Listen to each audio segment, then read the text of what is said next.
আমাদের মাননীয় প্রধানমন্ত্রী প্রত্যেকটি ধর্মের মানুষের প্রতিনিধিত্ব তিনি নিয়ে এসেছেন। এই যে উন্নয়নের জন্য আমরা যে কথা দিয়েছি বিভিন্ন সময়, আমাদের সরদার সাহেব কথা দিয়েছেন, সেই বিষয়গুলো আমরা সবসময় মনে রাখবার চেষ্টা করব। প্রিয় ভক্তবৃন্দ, বাংলাদেশের রাজনীতিতে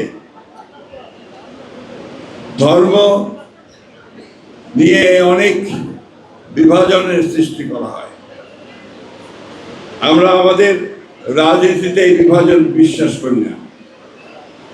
আমাদের যে রাজনৈতিক দর্শন শহীদ প্রেসিডেন্ট জিয়াউর রহমান সাহেব আমাদের দিয়ে গিয়েছেন, বাংলাদেশি জাতীয়তাবাদ, সেই বাংলাদেশি জাতীয়তাবাদের ভিত্তিতে সকল ধর্মের সকল বর্ণের মানুষের সঙ্গে একাত্ম হয়ে বাংলাদেশের উন্নয়ন আমরা কামনা করেছি।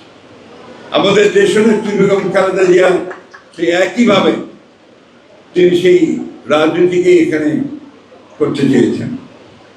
এখন আমাদের যিনি প্রধানমন্ত্রী, আমরা সবাই জানেন যে তিনি অতি অল্প সময়ের মধ্যে বাংলাদেশের মানুষের হৃদয় জয় করে চলেছেন।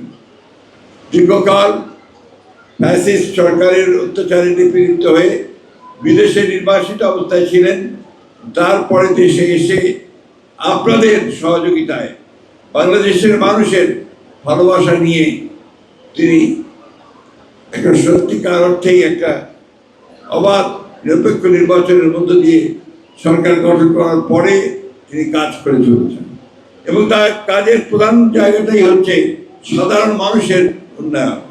আপনারা দেখেছেন যে তিনি এখন যে ফ্যামিলি কার্ড, কৃষক কার্ড, এবং আপনারা আরো লক্ষ্য করেছেন যে ধর্ম উপরেও তিনি কাজ করতে চাচ্ছেন।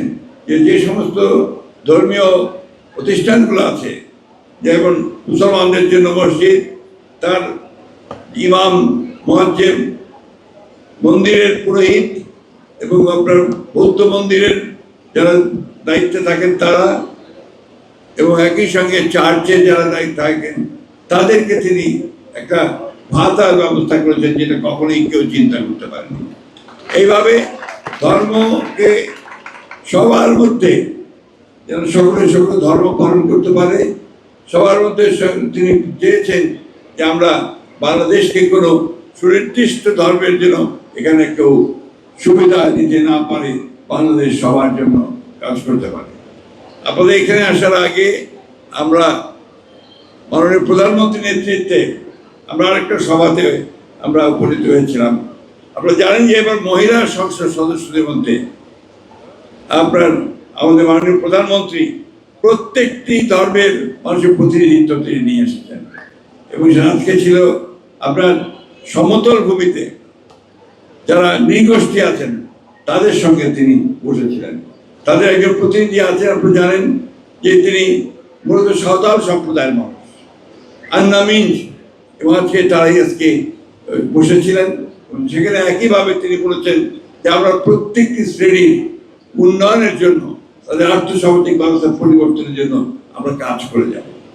আমরা সেই কথাই বলতে চাই যে আমরা ধর্মীয়ভাবে কোনো বিভাজন সৃষ্টি করতে চাই না, আমরা সকলকে নিয়ে কাজ করে সামনের দিকে এগিয়ে যেতে চাই।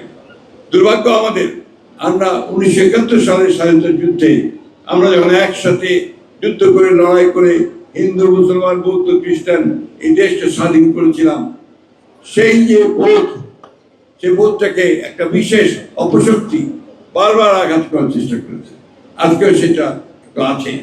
এখানে আমাদের সকলকে এক হতে হবে, প্রতিরোধ করে তুলতে হবে, সেই জন্যে আমাদেরকে ঐক্যবদ্ধ কাজ করতে হবে। আমরা অত্যন্ত আনন্দের সঙ্গে জানাতে চাই যে বিগত নির্বাচনে আপনারা আমাদের যে সহযোগিতা করেছেন, সেই সহযোগিতার জন্য আমরা অবশ্যই কৃতজ্ঞতার সঙ্গে আপনাদেরকে স্মরণ করব।